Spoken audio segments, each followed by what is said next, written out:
we need to think of a new advert for freebets.com.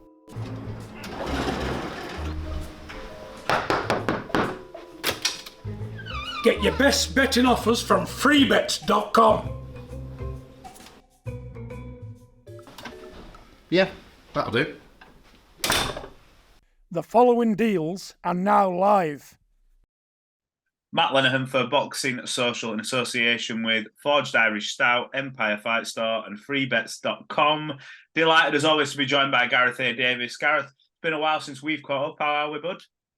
Oh, very well indeed, thank you. Nice little 20-mile ride today. Nice sunny day.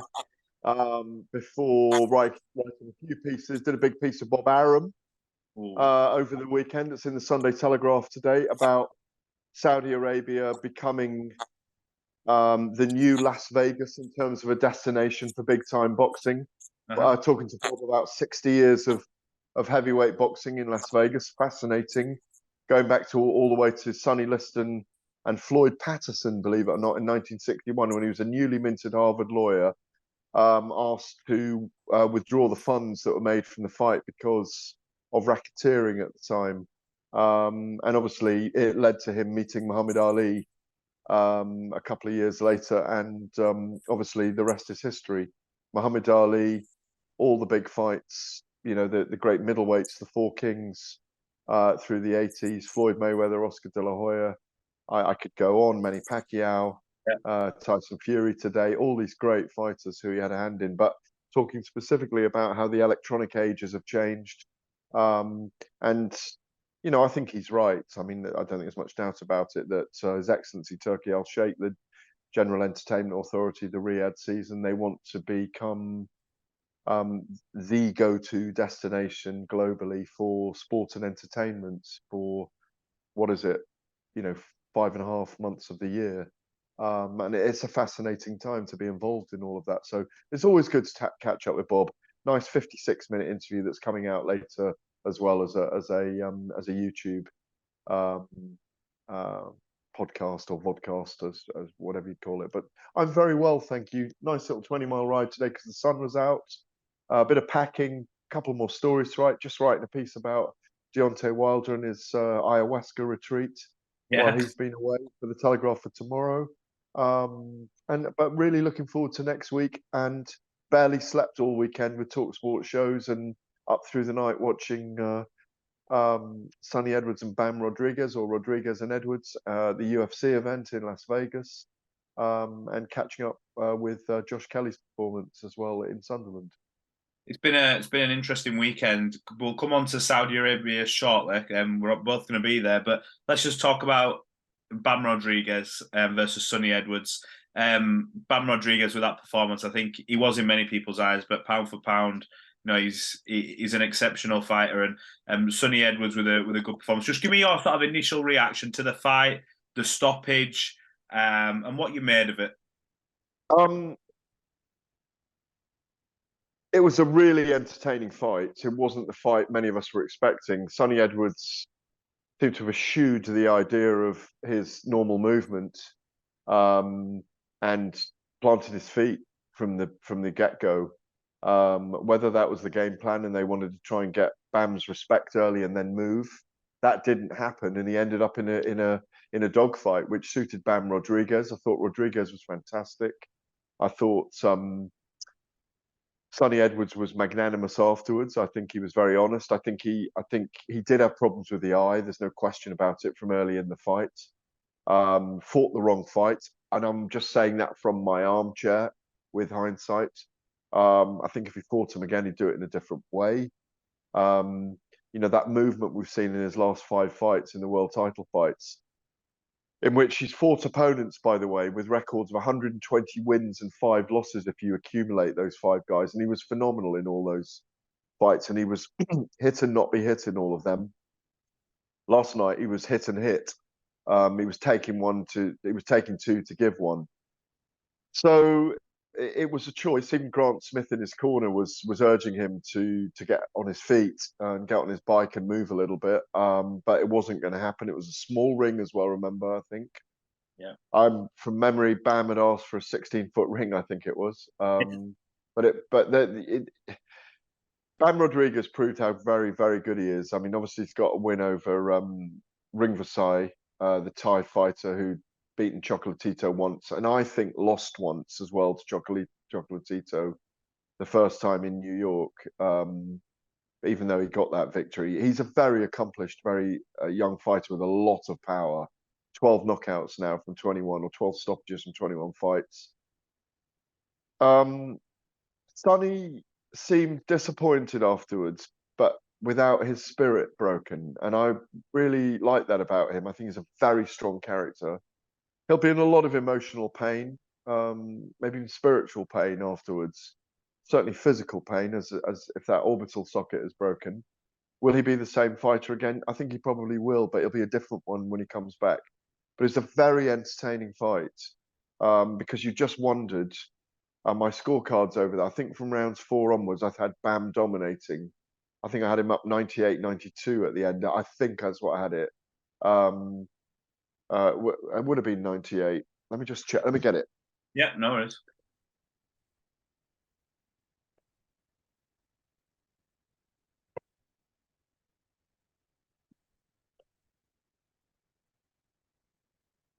No. Got so much paperwork here from notes at the weekend and stuff I'm doing. I had it 88-82 with a 10-8 round at the end of that 9th. Yeah. But it was, you know, Bam Rodriguez now goes on to face Estrada to face Chocolatito if those guys want to fight him. Yeah, I had the first round very close. I had Edwards winning 3 and 4, and then I thought Bam took over. I gave Bam the second as well. I don't know what more to say. I mean, I just think my top line is Sonny fought the wrong fight, but maybe that was as a result of that eye damaged in the second round. I was just about to say, you see a lot of fighters when obviously nobody expects Sonny to come walking forward and start meeting fire with fire. I was just about to say, did you think that because of the eye, you just thought, you know what, I've not got much choice here. If I continuously move and he maybe starts seeing 2 of him and he's moving at a high pace, it might just be easier to maybe plant his feet and have a bit of a go. Could have played a factor. Yeah, definitely. But we didn't see him do what he normally does at all. So that was quite surprising. I think he had a go at it at about rounds 5 and 6. And I certainly remember Grant Smith urging him to not stand and trade because he was getting hit too much. And I remember Grant saying, "Are you listening to me? Are you getting this? You're losing these rounds." But look, these things happen. As Sonny Edwards said himself, Matt, I lost to the better man on the night, and that is exactly what happened. I have to say as well, the way he conducted himself after the fight, like you mentioned there, in a day and age where we see all sorts in post fights, I think if there's a way to do it, that was probably the right way to do it. What did you make of the stoppage specifically? The right choice. I know everyone online was saying, great call by Grant Smith. I think there's a conversation. Obviously, nobody knows what's said between Sonny and Grant, and then it's waved off. What did you make of the stoppage? I think it was they had a very quick chat. I think Grant was asking him if he was okay, or maybe could he see properly, and he said no, and that was enough. It was off. I mean, I didn't really want him to come out for another round. He was very hurt at the end of that 9th, and it was very much the end of the round. And I think he would have taken a lot of punishment. As it was, he was slowly taking more and more punishment through rounds 7, 8, and 9. I mean, it was consistent as well. He tried to rally, but he wasn't really putting a dent in Rodriguez. That was the problem, and I think that was his whole problem all the way through. That he didn't hurt Rodriguez, certainly not visibly. Anyway, Matt. Well, look, he's gonna. I suppose it's not a big rebuilding job. He knows he belongs at that level. It was competitive, although Bam did win the rounds. And Bam will bounce onto your Estradas, Chocolatitos.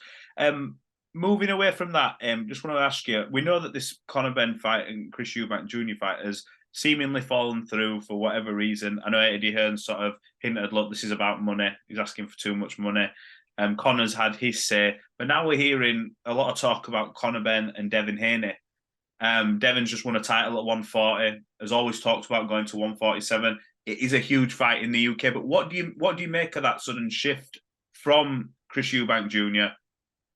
to a Devin Haney with Conor, who's not had a lot of activity over the past 18 months? What do you make of it? Well, I spoke to Kalle Sauerland last night. He wasn't giving very much away, but they just couldn't, for their own reasons, get that Chris Eubank fight over the line. They had their own reasons for it. It could come down to the amounts of money. I bet he was asking for upwards or up to about 6 million, is my guess, for that fight, maybe even more. There would have been reservations about what happened to his British Boxing Board of Control license, obviously, because the board weren't going to sanction Conor Benn fighting right now in the UK, certainly in February at Tottenham Hotspur Stadium. So, I mean, and obviously Eubank had also had a pop at his promoter Kalle about he thought he was going to be fighting Yanibek Alim Kanuli now, but Kalle said it's very odd that tweet aimed at him because he said that Kalle never gets tagged into Chris's tweets, so that was interesting. So Kalle was saying it was a bit of an odd one. As for Conor Benn, that's an obvious top line from Eddie Hearn to say, look what Devin Haney's just done against Regis Prograis, where he showed the beginnings of greatness. And I'd love to see him fight Teofimo Lopez, Tank Davis, Ryan Garcia, and notably Teo, but also Shaka Stevenson in the next 2 years. Those are the fights to make in America. They need big fights there right now, in my view. And those are the very, very big fights. The Devin Haney Conor Benn fight, that is throwing, in my view, that's throwing Conor to the wolves. And yet, if they want to bring Devin Haney over, I think he'd be a massive star over here. I've already spoken to Bill Haney and said that to him. Remember when we were out in New York for Teo Lopez and Josh Taylor? I had a long chat to Bill Haney, and I said, you really should bring Devin to the UK to fight because he's loved and very well respected. The fans would really, really take to him, as they would if Deontay Wilder fought here, by the way. And I've told Deontay this, not that they should listen to me, but it's a fact. They would be loved over here fighting. Deontay could have 5 fights in a row over here. So could Devin if he wanted them. But I think that's a very tough fight for Conor Benn. But the style matchup is a really good one. I love the idea of Conor Benn coming forward and fighting the guy at welterweight as well. Devin coming up another division. Devin might see that as a fight that he would relish. Conor's not proven at world class. I think it's a fight that sells out a stadium, but I think it will be an unlicensed one in terms of the Boxing Board of Control. It'll probably be licensed by another authority here in the UK. I like it, but it's a tough one for Conor Benn. But I'd love to see him pitting his all against Devin Haney. I see Haney being the matador to the bull. Yeah. Do you think now Devin Haney's moved up in weight? I saw it. I was ringside for it. It seemed notably so as well, a different Devin Haney, one that's more sure of his power, one that's more sure of himself. Regis Prograis, everyone knows in that division, the last thing to go is power, and he has got that power. And Devin seemed to be able to assert himself at that higher weight. Do you think that's the appeal point now for Devin? He'll start bringing them extra fans in now. When he's been, a little bit criticised in the past, or he doesn't really punch hard, but he showed, look, you won't walk me down, kind of thing. Would you like to see him come to the UK and start maybe a bit of a tour, do a couple of fights here? Absolutely. It's very naive to think that all fighters have to do is stop other fighters. Look what Floyd Mayweather did for years and years. We appreciated his artistry. He's the best boxer I've seen live in my time covering it. Definitely pure boxer. What Floyd was capable of doing was extraordinary. And we're beginning to see some of those shapes from Devin Haney and the beginnings of greatness. And as I say, if he can beat those 4 guys I just mentioned, incredible. Yeah, exactly. It would be incredible.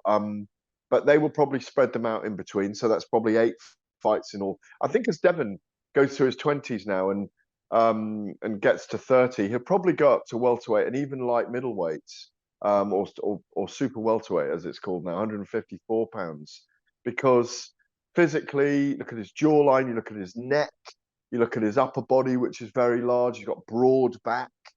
And is he 24 still, isn't he? You know? Yeah. So he's been around forever, you know. This is a guy, remember, who was a promoter at the age of 20. He became a promoter. He turned pro in Mexico at 16. So, you know, he's very advanced in where he needs to be. I think we are now, we've seen the beginnings of greatness, and we've seen that he's been starving himself to fight at lightweight, 135 pounds, and he looked a much bigger man. I think there was talk of him being 168 pounds when he stepped into the ring against Regis Prograis. That can't be right, though. It could be right, but it isn't right in my view. Yeah, I think I read somewhere 165, but you know, it's still 65. Sorry, well that's a lot. 3 pounds short of what Carl Froch and Andre Ward used to fight at. Come on. That's what I mean. But did you see the back and forth between himself? Weigh in at, rather. Yeah, himself and Gervonta Tank Davies have had a back and forth, but with Devin moving up now and wanting to go 147, how do they find that balance? Because Tank's obviously operating a bit lower, so how do they find the balance? Catch weight and have a mega fight? How does it work? Well, I think Haney will force them to come up and meet him at welterweight, in my view, as he goes on. Shaka Stevenson might have to fight him at 140. Tank Davis might have to fight him at 140, or even at welterweight if he's gone up there already. But those are two fights that we almost must see before this era is over. It really reminds me of that period where we had 140 pounders, or were they all welterweights? Yeah, they were. They were welterweights at the time. Errol Spence, Terence Crawford, Sean Porter, Keith Thurman, Ryan, not Ryan Garcia, Danny Garcia. There was a group of them. Even Amir Khan was in that mix as well. This is like 4 years ago, perhaps 5 years ago, when they all should have fought each other. They almost all did fight each other, which is a great thing. We just waited a very, very long time for that Spence and Crawford fight this year. I'm picking Devin Haney, by the way, as I think he's the fighter of the year for the Cambosos, for that performance, for the performance against Vasyl Lomachenko, in which I had him winning 7 rounds to 5, and also for this performance. I think he's the guy of the year for me, and maybe Katie Taylor for her comeback against Chantel Cameron. Yeah, not a bad shout. I won't argue with you there at all. Let's quickly just touch on John Fury. There's been some comments made. I spoke to him the other day, interview to come out on Monday, by the way. He made comments regarding Tyson Fury, and he said, look, I've been, clickbaited and misquoted before. I've never said Tyson's on the decline, but he did highlight question marks over preparation, for instance, saying, look, if we're having this long to train this fighter, and then he looks like this on the scales, what he's basically putting into question the team around him and what they're actually getting out of Tyson. It's quite. Do you find that quite concerning from like the dad's point of view, where he feels like maybe the right things aren't being done because he's between a rock and a hard place. Sugar's his trainer. He's trying to get him ready for the fight, and do you feel like he feels like he's not having the input that he wants? Well, I haven't heard the interview, so I don't really want to comment on. I'd like to know accurately what he said, but what I'll say this about John is John has a great handle on Tyson Fury. He always knows where Tyson is mentally, physically, emotionally. He's got his best interests at heart. I mean, I can remember talking to John before where John has said, after that last Wilder fight, for example, I'd love to see Tyson retire now and walk away. He's got his child's health for one in his mind. He's got legacy of the Fury family in his mind as well. Yeah. We know, obviously, it didn't go right on the night against Francis Ngannou. That was one of his worst performances. It was a shocking fight in lots of ways. Tyson Fury would have suffered some shocks in that fight. He won it on points, in my view, if you're scoring it. Ngannou did very well on the eye test, the 8th round assault, the 3rd round knockdown. John, I think more than anything, I'm happy when John says those things because it means he's very focused on what Fury's doing.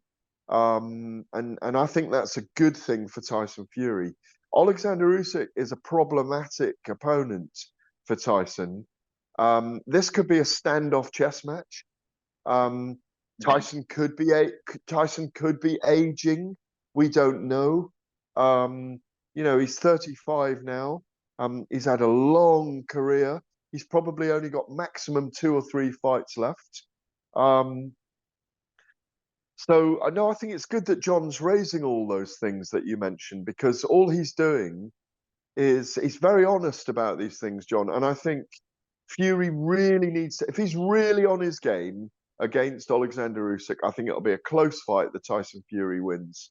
If Tyson Fury is really on his game and goes after Alexander Usyk, I think he'll stop him, or I think he'll win, not easily, but I think he'll win comprehensively.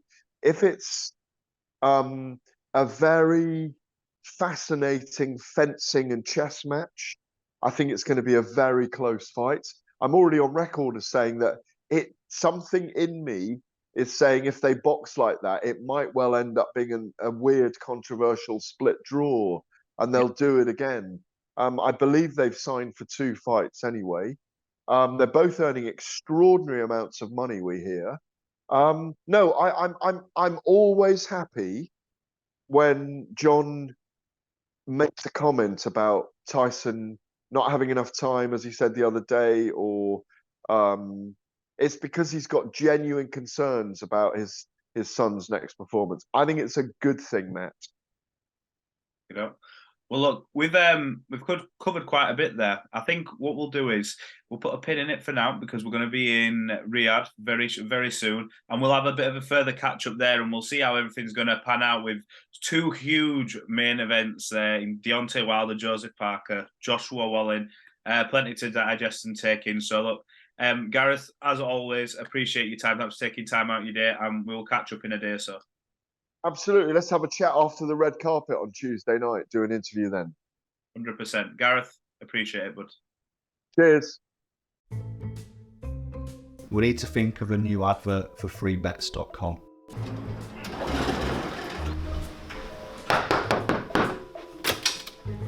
Get your best betting offers from freebets.com.